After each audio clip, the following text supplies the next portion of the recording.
जंगल में गए, सत्संग भी लग गया। धीरे धीरे समय हुआ, पहली वाली पत्नी को छोड़ दिया, दूसरी वाली पत्नी अपने घर में रखी।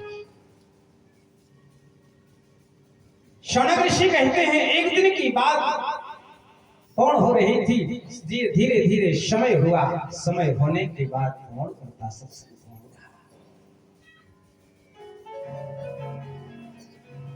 आत्मदेव भगवान का भजन करने वाले ब्राह्मण थे। सूजी कहते हैं धुंधली देवी भगवान से प्रेम, पति से प्रेम तो करती है लेकिन बनावटी प्रेम का दर्शन करती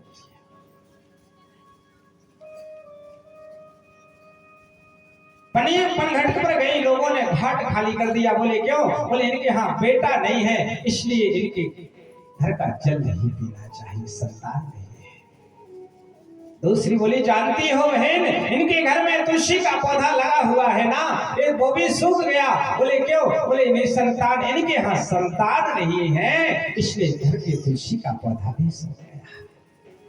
तीसरी बोली बहन जानती हो, जब से पंडित जी को मैंने गाय दाने में दी, मेरे घर में तो गाय बछड़ा देती थी, लेकिन गाय जब मैं पंडित जी के घर पर पहुंची तो गाय भी बाज हो गई।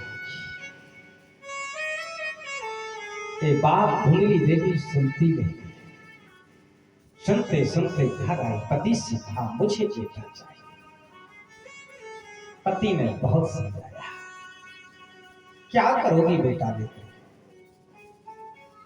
भगवान को बेटा बना लो।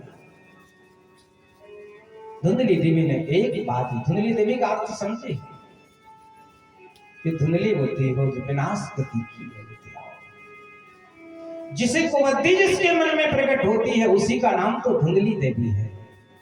और भगवान कहते हैं भैया धुंधले मन से, धुंधले मन कपट से मुझे जो जीव भजता है हम उससे कदापि स्वीकार नहीं करते हैं। हम वो भक्ति स्वीकार करते हैं, निर्मल मन जन सो मोहि पावा, और मोह कपट छल छिद्र ना भावा। जो निर्मल होकर के भाव चित्त होकर के मेरा भजन करता है भैया, निष्कपट होकर के भजन करता है, हम उस की भक्ति को स्वीकार करते हैं। मुझे बेटा चाहिए।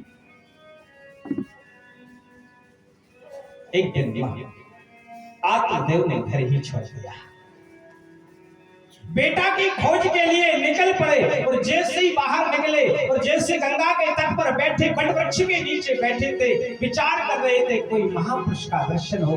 पूर्व दिशा से महापुरुष संत आए और संत का जैसे ही दर्शन हुआ, संत ने भी विचार किया, ओहो बड़े पहुंचे हुए ब्राह्मण लग रहे हैं, इनके चेहरे पर बड़ा तेज चमक रहा है, ऐसे ब्राह्मण का तो दर्शन करना चाहिए।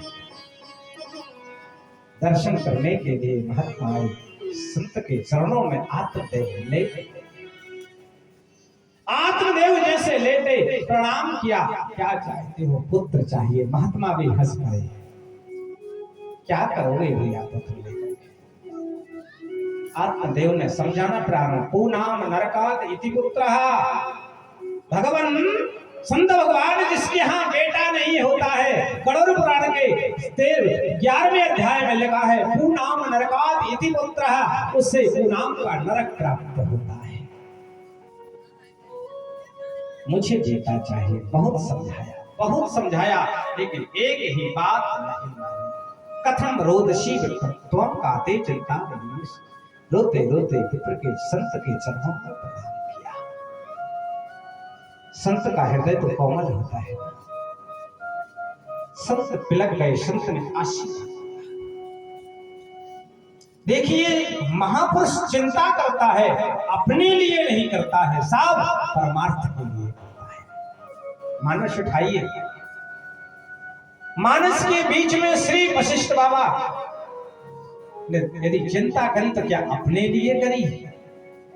अपने लिए नहीं करी। राम लक्ष्मण को लेकर के गए, राक्षसों का वध किया, पृथ्वी के लिए नृत्य करके और संहारित प्रदान पाप को नष्ट किया। गाधि तनय मन चिंता व्यापी, विन हरि कृपा मरौ न निश्चर पापी।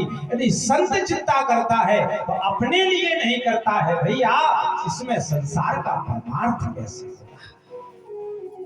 भजन करने वाला जीव ऐसा ही करता है। परमार्थ ऐसे। एक महात्मा था, गंगा में स्नान करने के लिए सुबह सुबह पहुंचे। सुबह माह के महीने में ठंड तो होती है, कपड़े उतार करके लगे लंगोटी पर, जैसे गंगा, देखिए कभी तीर्थ स्थान पर